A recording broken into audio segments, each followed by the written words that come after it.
She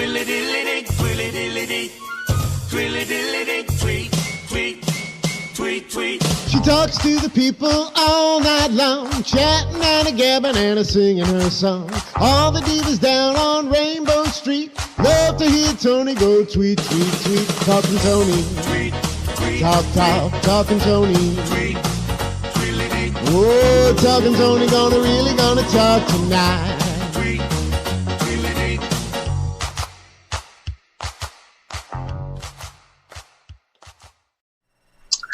Hello, everyone. Welcome to another episode of Talking Toni. I'm Toni Holmperm, the singing diva of Long Island, right here on Strong Island Radio on the Strong Island Entertainment Network. And joining me today, words fail me with this person. She is incredible. She's been an idol of mine for going on almost 20 years now. The one and only Ariel Sinclair. Hello. Well, hello, Toni Holmperm. Hello, Ariel. TV land. So nice to see everybody with their masks on. Yes. Yeah. We want to see everybody like that. Yeah, we're mask free. It's good for drag queens.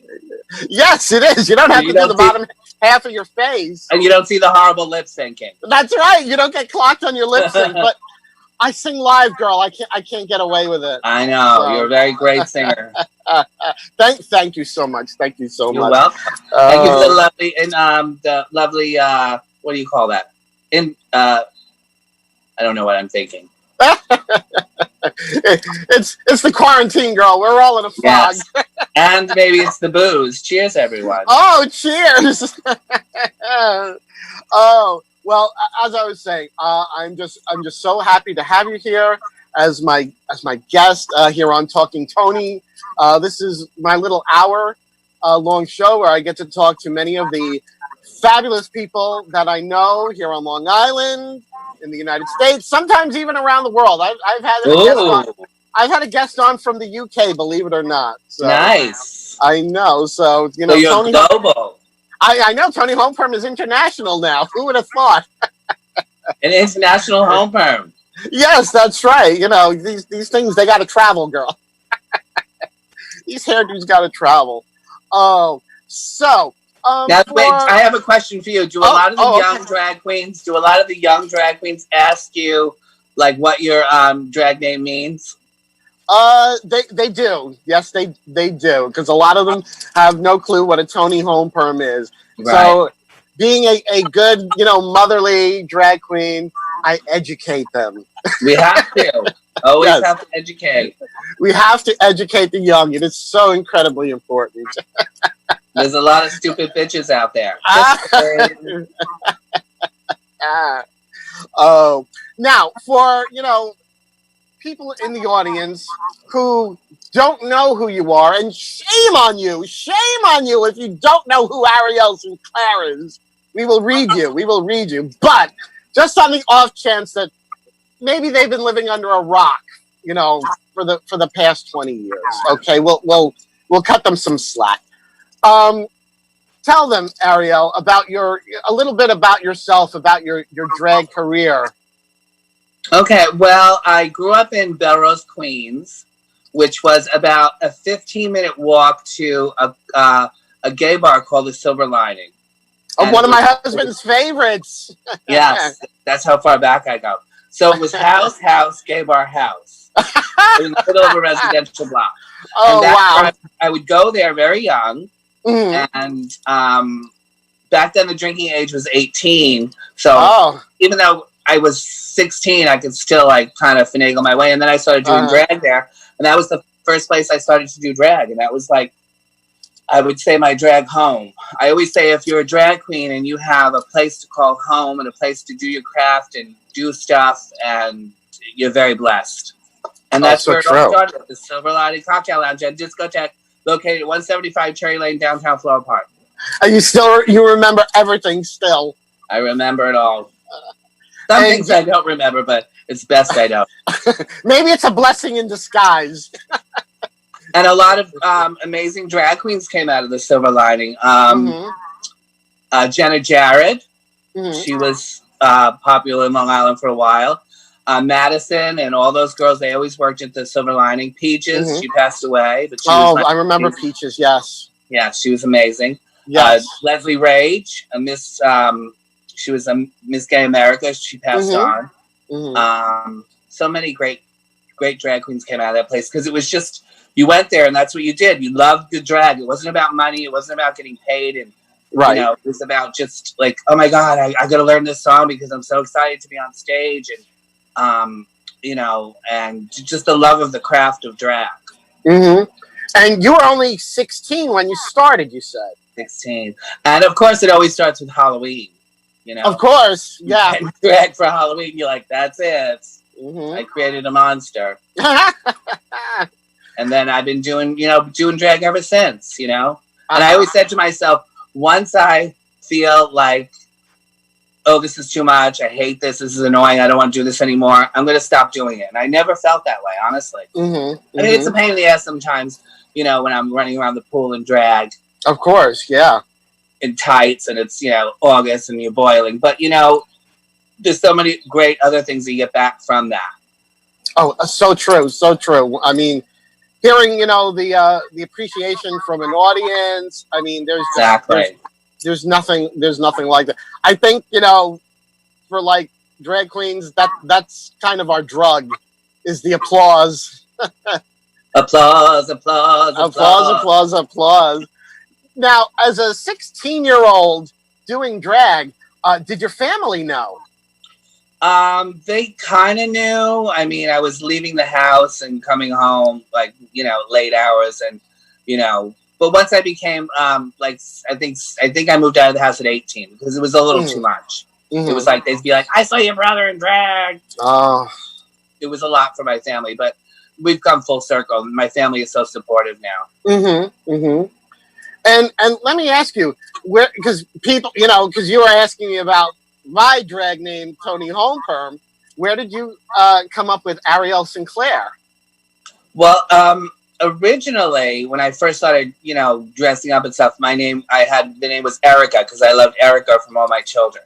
Oh, Erica, yes. Like, I need something a little different than that. And then me and my friend were just like coming up with names, and he said, how about Ariel? Ariel's a Greek archangel. And I said, oh, I like that, Ariel. Mm-hmm. So for a while, I was just Ariel.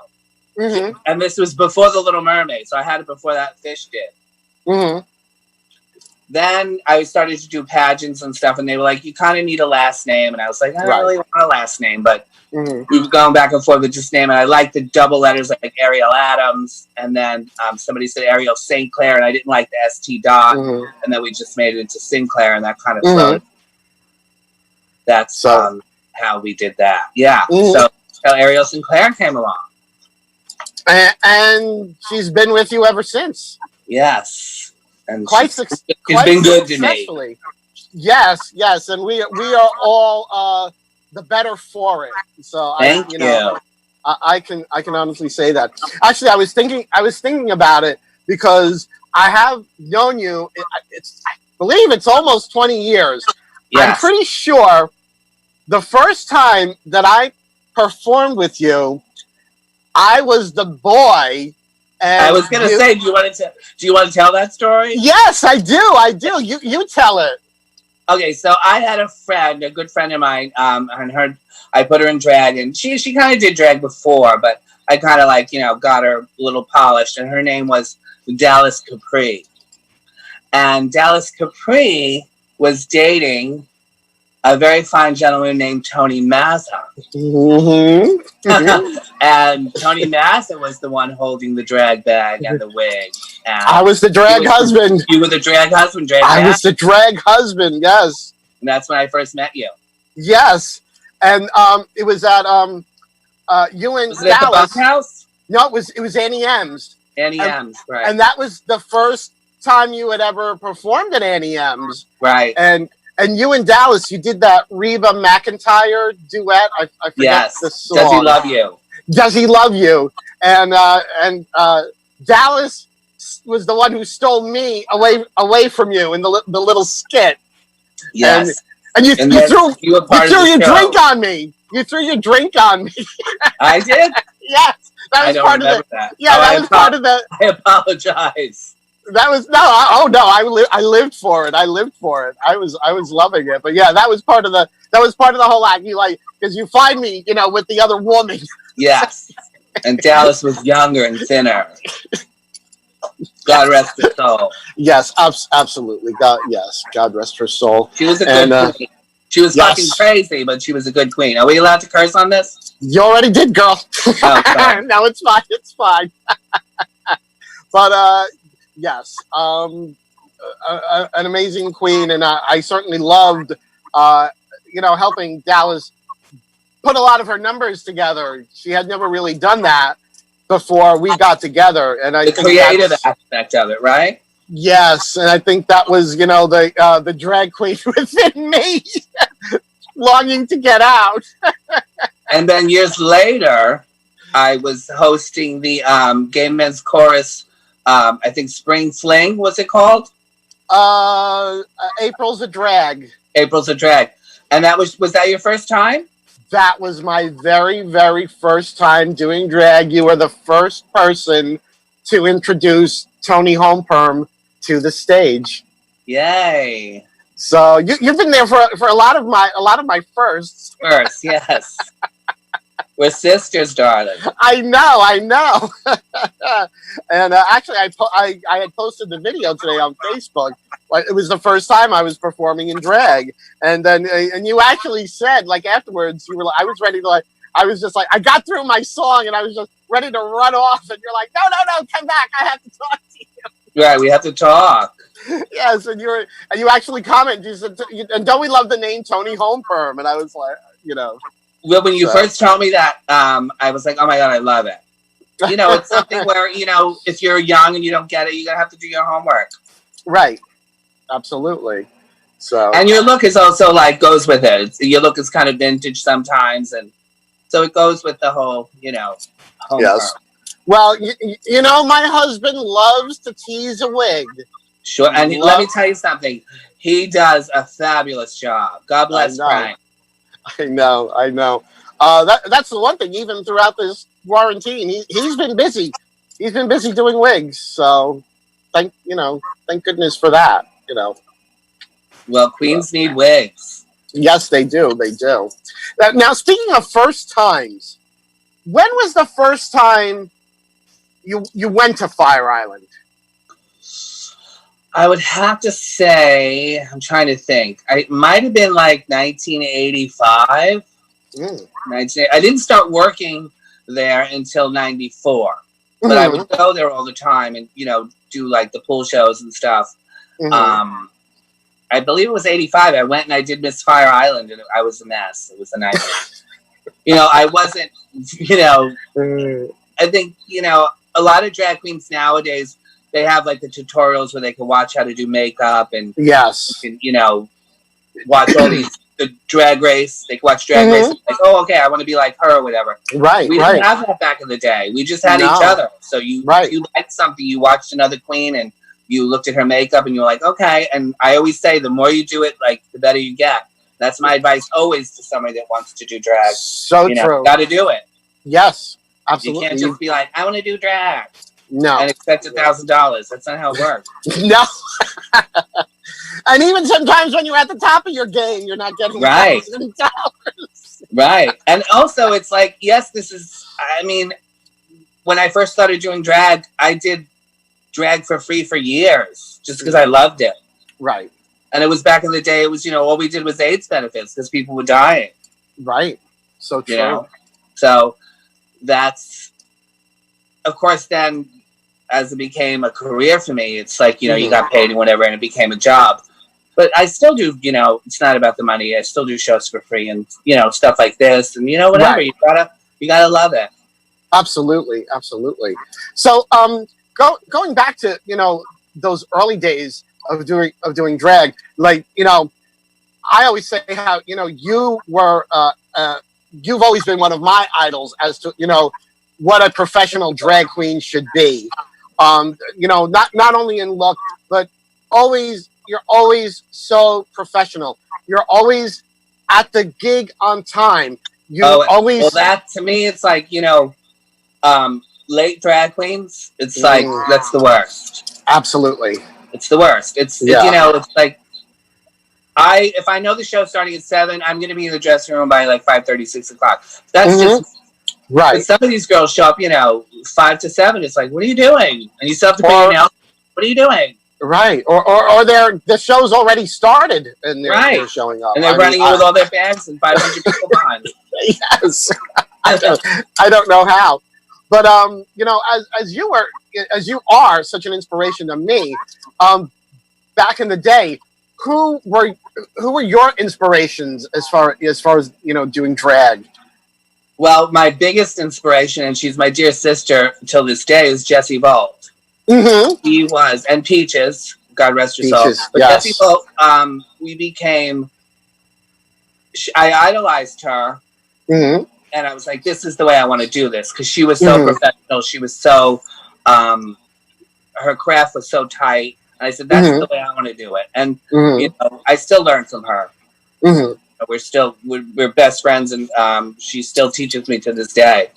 You know, incredible. To have a friend like that you're in the same career with, and you've been friends with for so long, it's a rarity.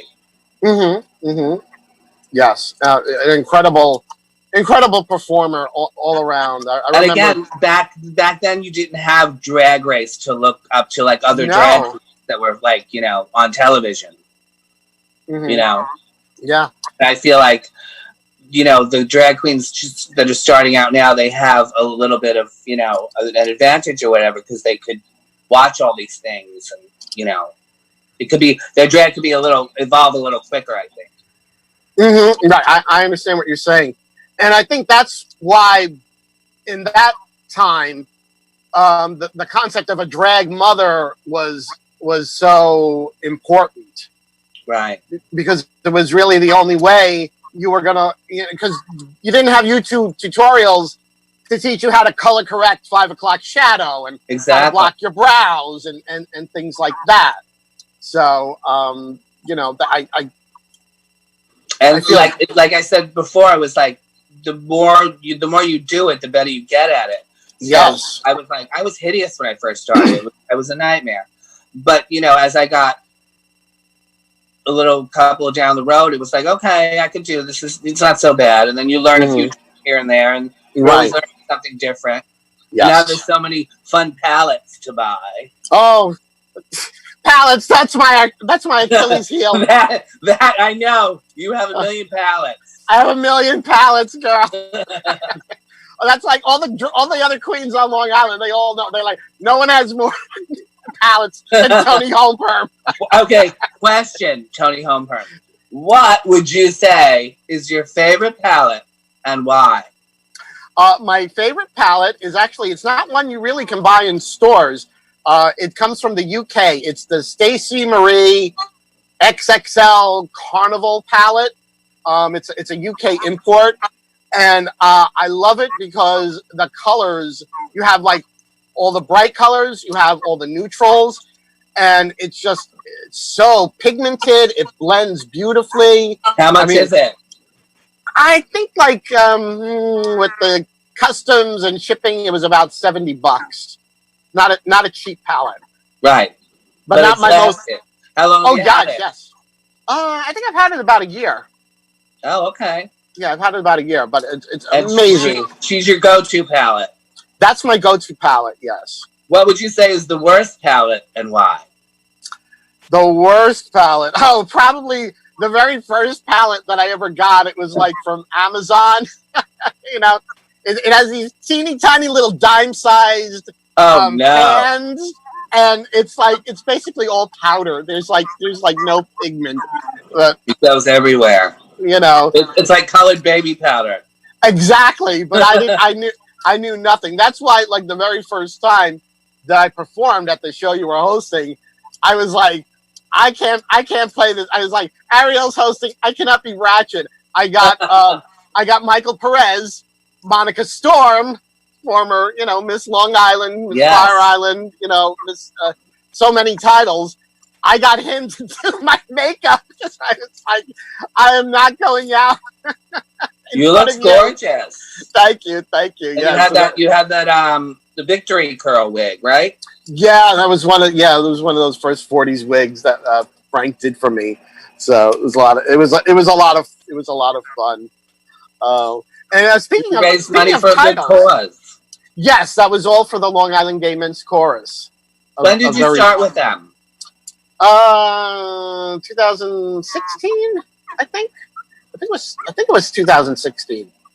So that was always had such a great time with the chorus, and I'm not doing the chorus full time right now just because of other commitments. But I do stuff with them, like we've been doing Match Game on that's so much fun. Once a month. Yes, I've been doing that. We've been doing that once a month, and it's so much fun. Maybe we could get you to be a contestant. Maybe if I'm not busy on the island. I mean, that would be fun if we can work it out. Okay, I'll let them know. They would love to have you back. They love Ariel Sinclair. Thank you. I love you. Everyone always thinks I'm from Long Island because I've always worked in Long Island and Fire Island, but I'm from Queens. It's not that far away, girl. I know, but I think about like when I was younger and I used to go to all these bars and stuff because back in the day, remember in like Nassau County there was like 5 bars. Suffolk County there was like 6 or 7, 8 bars, like nightclubs that were gay 24/7. Yes. And I used to go to all these places. I'm like, I don't drive. Like, how did I get to these places? I don't remember. You had friends. You had lots of friends. Friends that drive. That's right. Now, speaking of pageants and titles. Of driving. No, speaking of pageants and titles. Now, you said your first experience with this Fire Island was not a good one. Right. However, you've gone on, and I was there at the bunkhouse the night that you won Miss Long Island. You actually won 2 titles that night. You won Miss Long Island and you won Campiest, correct? Yeah. You did. And then I won Miss Long Island again. Oh, you did win it a second time. Yes, I won it. For a while, there was like you couldn't enter it more than once, and then they changed the rules. And then Miss Long Island used to be just the walk in like a dress. And then they changed it to performer. Miss Long Island was the performer. Right. So I won it twice, and then I started hosting it. And now where is it? I don't know. And then you also started hosting the Miss Annie M's pageants, which I love. That was so much fun. Yes. Annie M was like I would go there, and it would just be like you felt like you just got like all these hands and arms wrapped around you. There was so much love there, and there was so much support, good energy. Yes, that's a place. I was so sad when they closed, and then we did the Miss Annie M's pageant. Yes, and that was. Now I'm trying to remember. Now, did you host the very first one? I don't think so. I don't think you did. I don't remember who hosted the first one. No, the first one actually, I was at the first one, and that was the year that Tyra Allure, now known as Dominique Jackson from Pose, won. So it's amazing, like all these things that you see happen. I think Dallas Capri won Miss Annie M's, didn't she? No, she never. She won like some monthlies, but she never actually won the pageant. She was, Yeah, that was great. Second the competition every month, and then whoever won the competition got to go to the pageant. It was like then they had like January, February through the months. That was how they did it. And I can't believe that. No, the very first one. How could I forget? Venice Charles won because Venice was in charge of the pageants originally. Yes. So on me. It was Venice Charles. Venice Charles was the original cartwheel split queen. And backflips. In heels. Yes, in like 9-inch heels. She was the one that like the first person I saw do that was Venice Charles. She was amazing. It's amazing. Still is, yes. Although Venisa's not currently doing drag, I'm sure she's still playing softball though. She's still playing softball. Yeah. She's still the prince of karaoke down in Florida, and still having I mean, there was like a whole group of us, like TJ Smoke, Charlena. I'm trying to think of other girls from like Suffolk County. Angel Alexander. Angel Alexander. I remember her. Yes. I can't remember all the names. Yeah. But there was a lot of good queens that came out of Long Island. Yes. And then drag kind of died in Long Island. Yeah, it did. Then, people like Gina Marie Versace, Madison Mansfield. There was a couple of other girls. The can't think of the last name. There was like a Stone, maybe is the last name. Which one? I can't think of the name. There's so many great girls, and then they kind of brought it back. Yes, kind of brought it back. Yes, and then like it sort of continued with like Annie Manildu and Ivy Stalls, Bella Noche, me, Lady LaBelle. Keeping it alive, yes, keeping it alive. Still keeping it alive, and even and now like not being like where you have to have. It has to be at a gay bar. It could be at a straight bar, and we could have this little drag show, and everyone loves it. Mm-hmm. I mean, I've done quite a lot of shows at the Shabby Tabby Cat Cafe. Of course, there's cats running everywhere. I know, but the cats they're a little afraid of the wigs, so they hide. I'm allergic to cats. I could never perform that. Oh no! Oh, oh dear. Well, like we were saying. So many titles that you won. I was just wondering. I've never actually won any title. Do you think maybe you could just give me like an honorary title? We can maybe give something. Just I'm like just say, oh, Ariel gave me this title. I mean, I'd be happy.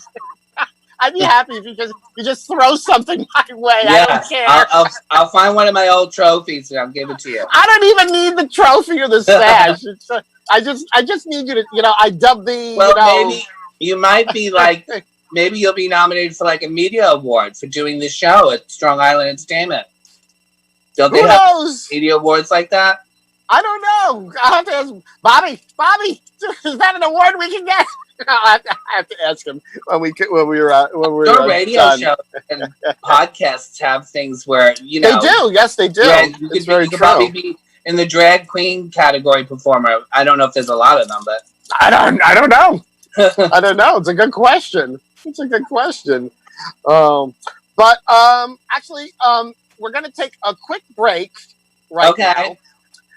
Just to hear from our sponsors, because they're paying the bills.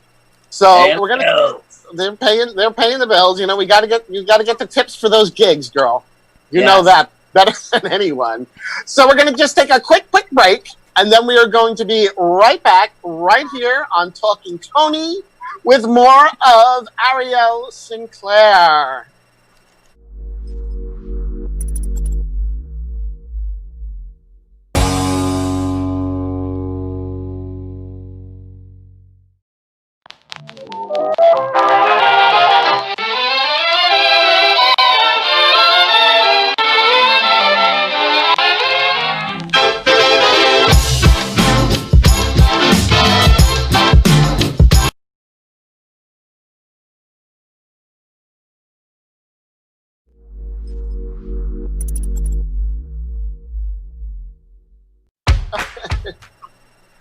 Okay, you're on. Sorry about that. Hey!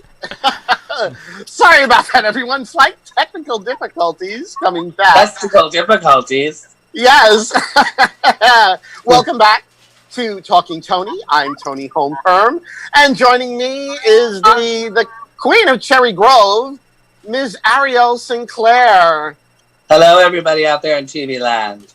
So, for those of us who are just joining us after that quick little break that we had, Ariel Sinclair, so famous for performing at Lips, the Ice Palace on Fire Island, but not only just these clubs and things. Ariel, you were branching out into other things way before a lot of the girls that are doing it now. Now, I'm pretty sure there's a certain scene in Tu Wong Fu where where you know you're one of the drag queens in the audience. Am I correct? Yes, that was so they put out this whole thing like where they wanted extras of you know, crazy looking people, drag queens. Right. So of course we all go there to Webster Hall in New York City. And that's where that scene is filmed. And I also filmed another scene, the restaurant scene. And it was in August. It was boiling. Oh, and they God. had the air conditioning on the stage for the of course. for the performance. So when RuPaul comes down the swing, if you look to your left hand corner, I'm in the left hand corner. I have a red wig on, and that's me. So there you are. We had to do that scene about 17 times. She went up and down the swing 17 times. And every time you had to be like that, oh my God, oh my God. And it was boiling. Oh, God. But the one great thing, the story I always tell about Tu Wong Fu is the restaurant scene is the scene where the girls they find the picture that Julie Newmar signed. Julie Newmar, right. And it's a scene with Robin Williams. Robin Williams, yes. We got to see Robin Williams do his craft. Like, the director was like, do it like an old man. Do it like a gay man. Do it like, you know, an Irish guy. And he did all these voices and all these... We were all just watching him like, oh my God. Like, to just watch him do that was amazing. Oh, I can't imagine. So, yeah, that's a fond memory, Tu Wong Fu. But yeah, if you look in the corner, you'll see me. You do see you. But you've also been doing some television. I remember seeing you had posted there was something you did with Jizabella, right? Yeah, we did Madam Secretary. We did I can't think of the name of that other show. It takes place in San Francisco. I can't remember the name of it. No, don't ask me. You get older. What did you say? I said, don't ask me. I'll never remember. I'll never remember. But yeah, so you know they're always looking for drag queens for extra work and stuff. So it's always fun, but it's a lot of sit around and wait. Right. In full face and hair and everything, and like then you back said, in the day we all did like all the talk shows like Sally Jesse Raphael, Geraldo Rivera. You know, they always had like drag queens. You know, are they real or whatever the title was? But you know, we were always doing stuff. I think I did one with Venice. Oh, which one was that? We did Geraldo together. Oh, yeah. Oh, gosh, I have to see if that's available on YouTube. I know I have it on a VHS somewhere. I always love watching Alexis Flame on the Joe Rivers show. Yeah, classic. It really was. But Alexis Flame, when I first met her, she scared me a little bit. I was a little scared. I was like, only a little? Yeah. Wow. But as I got to know her, it's like, oh my God, she's such a little, you know, soft little teddy bear. I love Alexis. My partner in crime on the Naughty or Nice show that I do. When is Naughty or Nice? It alternates Thursdays with Talking Toni. Okay. So I have to make sure I tell everyone you have to tune into that next week because it's Alexis's birthday. Yes, happy birthday, Alexis. Prizes, yes, you know. So it's gonna. I think she's gonna be 2,908 years old. Oh, really? She doesn't look a day over 1,500. Yes. Because I know she's a vampire and she's a witch and she's she's all those spooky things. All those spooky things. Now, one of the things I wanted to talk to you about because we're coming up on July 4th. July 4th has always been the invasion of the Pines on Fire Island, and everybody is sort of like in disbelief that we're not having the invasion of the Pines this year. I mean, well, we got this this message from Pansy, who's she's the president of the Arts Project, and who's the founder of the of the invasion, and she said just because what's happening right now, it's just too dangerous to do the invasion. Yes. It's too dangerous to have all these people on the boat, and so they said, you know, we'll wait till next year. Right. And they weren't going to have the homecoming queen contest, and they still had a virtual one. They had a virtual, yes. It was IKEA one. Yes, IKEA one. Yes. Congratulations to you, IKEA, for winning homecoming queen. So. But the invasion has always been a special day in Cherry Grove. Oh my God, yes. You get you get the people that are, first timers, and then you get the classic old school drag queens, and then you get people that like to do for a while I'd like to do a theme, or something that was popular. Like I did Britney Spears Bald, something that's gonna grab people's attention. Yes. I did Paula Deen with 2 sticks of butter, y'all. Something like that. But the invasion, I believe it started. I don't remember when it started, but they were all sitting around one day in Cherry Grove, and they were like, "Let's put some drag on over to the Pines." Right. And a group of them got on the boat. They went over to the Pines, and they wouldn't serve them. Right. Because they were in drag. And then it just became. I remember when I first started doing the invasion. The boat wasn't really that crowded. It wasn't. I mean, there was maybe you had 100 people. Now it's close to 1,000. Yeah. So it's a huge event. And also now it's everyone kind of makes money off of it. We used to just come to the Ice Palace, walk down the ramp, get on the boat. Now it's you got to pose here, you got to pose there. This is that. This is that. And then you get off the boat, and you got to go here. You got, it's now it's kind of we're cattle. It was a little more fun years ago. Now it's a little more what's the word? Regimented. Yeah, I think it's a little less fun. What I do if I do get on the boat, which is I don't do it all the time. I get off and I get right on the water taxi and go right back to the Grove. Well, one of the highlights for me, excuse me, is coming back from the Pines. And going to the Ice Palace, and then walking around the pool, and our 4th of July invasion fashion show. Yeah, and you get a little shout out, your name out there. And another thing that I don't know. Do we know anything about Miss Fire Island this year? Because that's another event that you're one of the hostesses. I mean, I think the Ice Palace opened today. And this weekend, we're going to have some pool shows. I'll be doing the pool show on Sunday. And, of course, we're going to be 12 feet apart from the audience. And, we just have to figure out. It's all trial and error. You have to figure out what works, what doesn't work. Absolutely. They've been doing shows at Cherry's, so it's I guess it's working. Yeah, it seems to be. So, who knows? It seems like every day it's you just got to take it a day at a time. And see. Yeah, I mean, it was scary for a while. It's still very scary. Very scary. So, because, I mean, normally you would be working at Lips, correct? Yeah. More in the downtime? Friday, yes. Friday and Saturday I work at Lips, but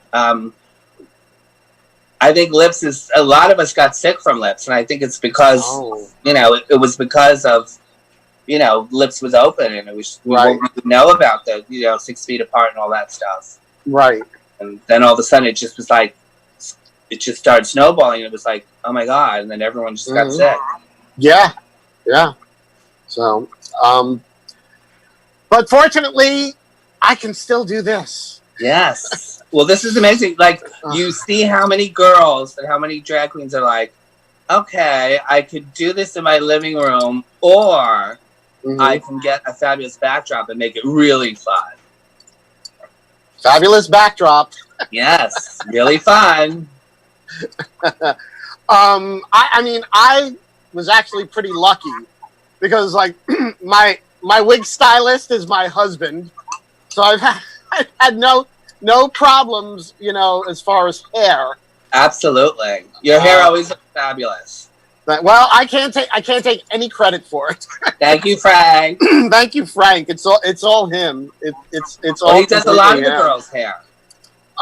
Yes, he does so many performers' hair. Excuse me. He did a wig for you once. I remember. Yeah, he did the wig for the April Fling thing. Yes, for April's a Drag. Yes, I loved it. I mean, I'm so honored. He's done wigs for so many performers here on Long Island and you know what's good about it? It's like it'll last. It's a good tease. It's a fabulous style and it'll last. It's not like you'll wear it once and it'll be like plop. No, yeah. If the girl takes care of it, some girls, if you're gonna rip it off and just toss it. Well, yeah, she's not gonna. She may not hold up. Yeah, I mean, lace front wigs. I was like, what? Wait, what? I have to get like a solution to take it off, and I'm like, I'm drunk. I'm just gonna rip it off my head. Oh. So speaking of of lace front wigs and ripping them off, I really want to know because you've experienced so many shows in so many places. What's one of the craziest things that ever happened to you in drag? Wow, there's so many. I'm sure, but let's go to the most memorable. I'm trying to think right now, the most memorable. Mm-hmm. Well, I mean, there's always times when you're performing, and for some reason, my right leg, my right foot, is a little smaller than my other foot. But I think most people are like that. Oh, yeah. So whenever I would be performing, my right shoe would always go flying into the audience. And I have a small foot. I have a size 5.5 shoe back then. Now it's a 6. It's a little bigger now. I remember, and it'd go flying, and somebody getting like, with my shoe. And I'd be like, oh my God, I'm so sorry. And then, of course, back in the day, I was doing Madonna. This is another one that I remember. And I was doing Papa Don't Preach. I went, Papa Don't Preach, boom, and my wig went flying. Oh, no. Yeah. Oh, no. And back then, it was like, oh my God, you can't be seen without my wig. Right. And you would pick the wig up and run off stage. Now it's like, pick it up and put it back on your head. There's so many girls now that they perform, bald. Oh, it's yeah. The drag, Oh, that's another thing I wanted to ask you about. Because, I remember, back in, the very late 90s, early 2000s, when I was the drag husband for Dallas Capri, and you were, just as busy then as you are now. But, makeup and looks were so much more. It seemed like everybody wanted to be fish. They wanted to be super, super feminine. I mean, that's what I learned. I learned from if you didn't look like a girl or you didn't look feminine or like you said, fishy, you weren't doing drag. Exactly. But then it changed. Yes. And it started to get the club kids started coming around, and it started to get a little more creative, and people started to be a little more clowny, and then that kind of went away. And then it was like that Uber drag where everyone has now it's like everyone has the helmet wig and the kind of Bianca Del Rio eyes and which is fabulous. And then the clown look came back with those girls that just keep the fish look. Yes.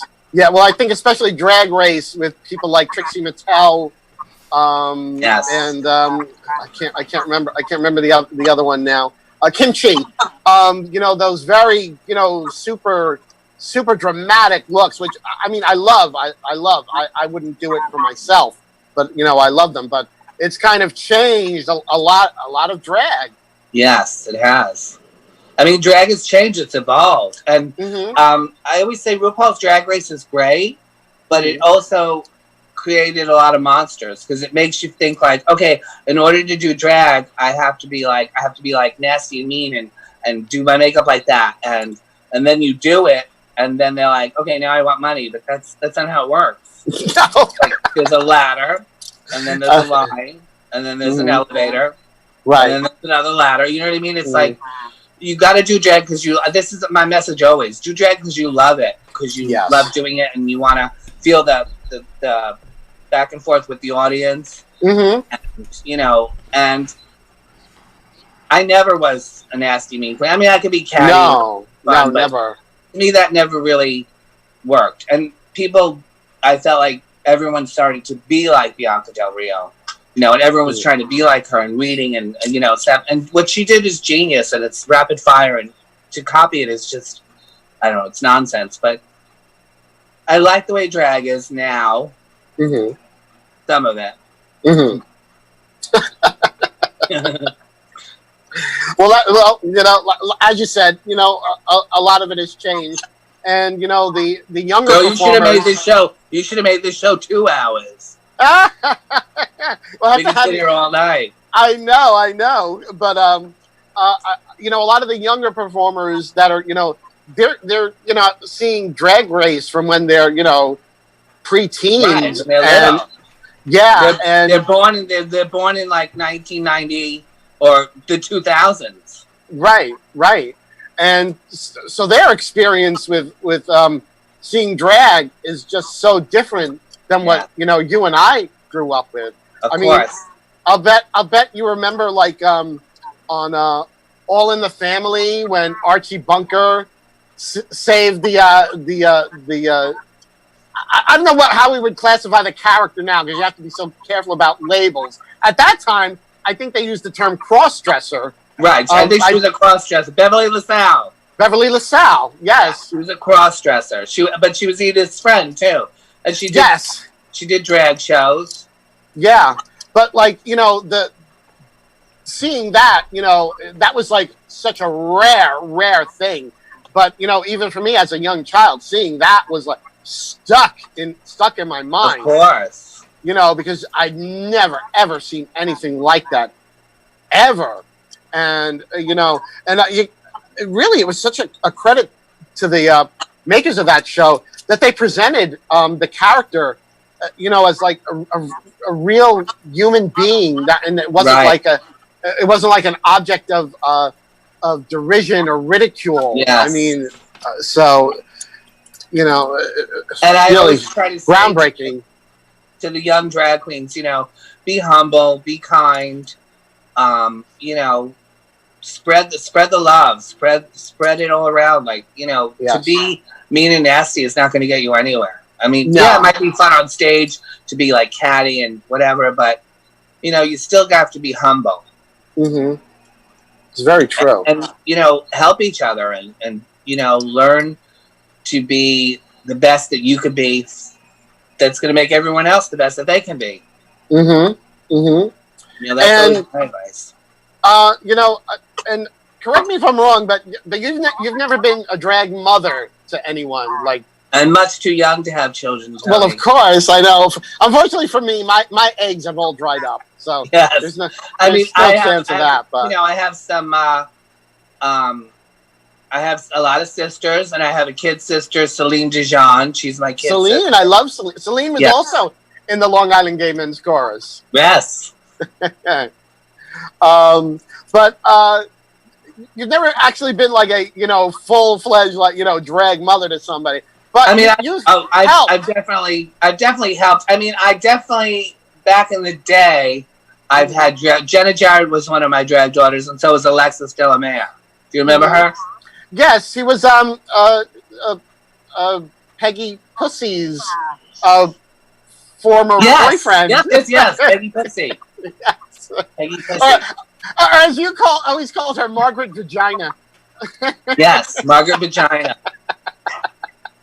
So they were kind of my drag daughters. Oh, okay. But even though you never really made like a big thing about being having drag daughters or anything, I mean, you've helped so many up and coming drag queens, and you know, even just like I'm always like, you know, like with Fire Island and whatever, mostly with Fire Island, I have a platform, I have a place to do drag. So if you want to come and do drag, come in, do it. It's like, you know, I say to people, this is the first time doing drag, or, you know, she's a new girl or whatever, and that's how you do it. And when they come off stage and you see their face like, oh my God, and how much they loved it, that just makes me so happy, you know. Yes, that was me when I did your the Palace Princess. Yeah, Palace Princess contest that you were doing. I had I think that was 2 years ago. The show that I did, it was me and Bella Noche. We were the only two, and that was my first time ever entering any kind of a contest, and I was scared to death. But you made me feel so comfortable, and the audience loved you. They loved Bella too. Yes, they did. More than me, because she won. All right, brother. I was fine. I was fine with it. I was actually, I told her I said, I'm so happy. You're my sister. I'm very happy for you, and I'm even more happy because I know I don't have to come back next week and compete against Ivy Stalls. Because Ivy was one of the finalists. So I was yes. So I was you have to come back and compete against Ivy, not me. Ivy, Anna will do Bella Noche. You. Yes. You're all good. You're all good girls. Thank you. Yes. Well, we're all friends. We all help each other. Yeah. So that's one of the great things about Long Island Drag now is we all help each other. It's a girl that she'll contact me oh girl, do you think your husband could I've got this gig that came up in 2 days. Could your husband possibly fix this wig for me? I'm and I'm Brian, can you fix this wig? She needs it by Saturday. He's yeah, tell her to get it over. But meanwhile, it's a matted ball. It's a matted ball. No, sometimes there is that. Yes, but Frank does magic. He's not known as the wig wizard for nothing. What can I say? So the Ice Palace will be open this weekend. Yes, they're having pool shows. We were doing all the shows outside by the pool, of course, because of COVID-19. Right. So Friday, I believe we have Petty Cash. Mm-hmm. She won something at Miss Fire Island. Mm-hmm. Saturday is going to be Androgyny hosting the show. She's going to have a lot of guests. Oh, Androgyny. I love Androgyny. Yeah, Jacqueline Hyde will be her guest. Portia will be out there.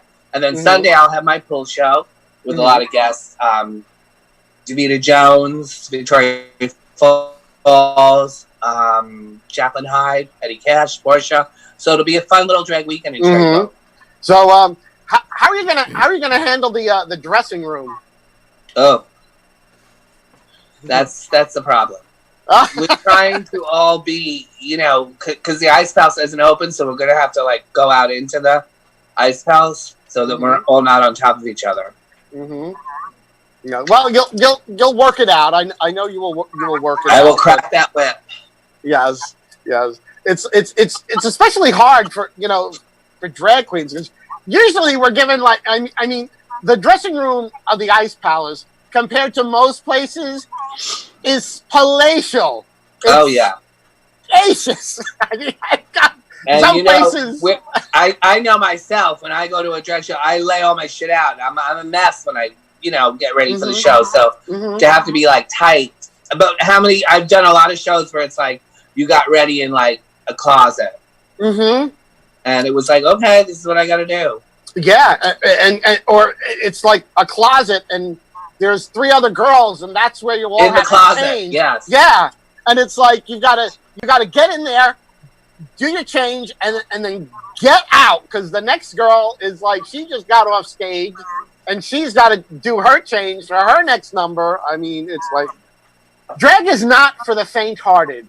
No, you really have to love it. You have to love it, and you have to love having back problems and having your feet hurt and headaches and yeah. I think I was talking to Madison Mansfield. I think it was after the parade in the city last year, and we were saying how really, in order to be a drag queen, you just have to get used to being uncomfortable. Exactly. Because 99% of the time, you are not comfortable. You just sort of have to be able to turn it off in your brain. It is. It's a mental thing. A couple of times last summer, we were doing the pool show, It was so hot, and I would just I would get to the point where it's like, I'm going to pass out. Oh. So I would always have a bucket of ice by the lifeguard, and I would just stick my hand in the bucket of ice, and it would kind of revive me a little bit. Right. Yeah. I mean, it takes a lot to do this. It's like it's such a dichotomy because we look like these these beautiful frail creatures, but people don't realize what we have to endure to get to that point. And if they could only see what we look like from the waist down. Oh no, especially not on a Zoom call. No. No, we'll get fired. Yes, we'll be in Facebook jail. So, Toni Homeperm, what are you doing for the 4th of July? Nothing really. I'm just gonna be at home, with family.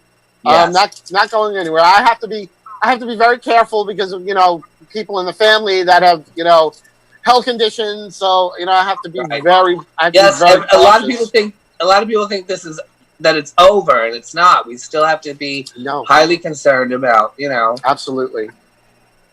Yeah. Everything.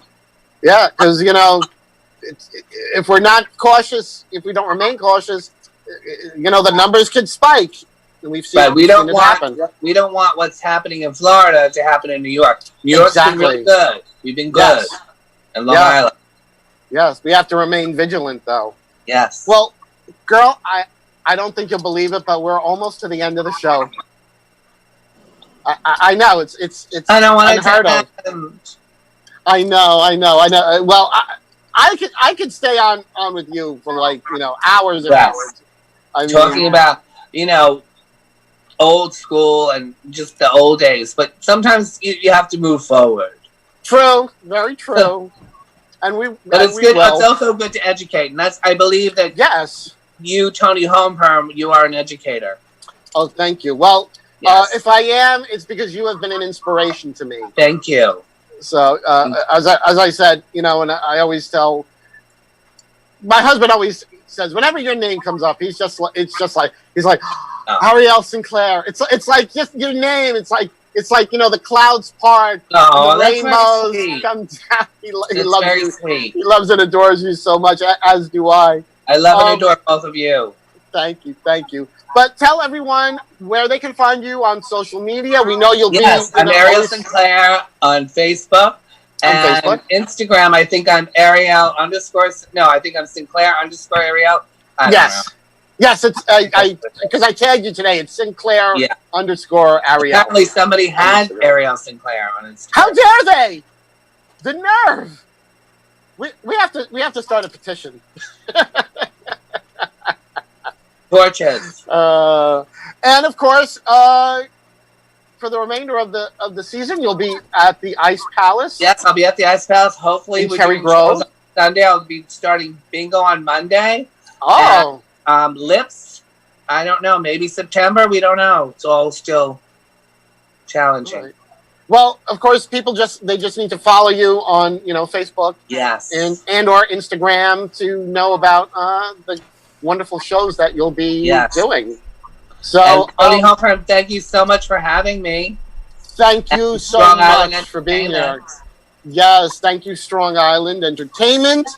And that's it, people. So, I hope you enjoyed today's episode with the one and only, the legendary Ariel Sinclair. Thank you. I thank you all for joining us, and I will see you here again in 2 weeks. My very special guest will be actor and director Matthew Montgomery. So I can't. Yes, and he's handsome too, girl. He's very handsome. Yes, he's a handsome man. So that will be in 2 weeks right here on Strong Island Radio.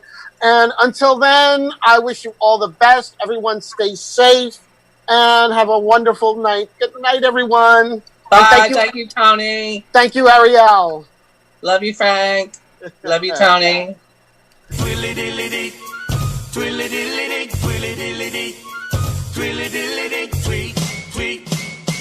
Tweet. She talks to the people all night long, chatting and a-gabbing and a-singing her song. All the divas down on Rainbow Street love to hear Toni go tweet, tweet, tweet. Talking Toni. Talk, talking Toni. Whoa, talking Toni, gonna talk tonight.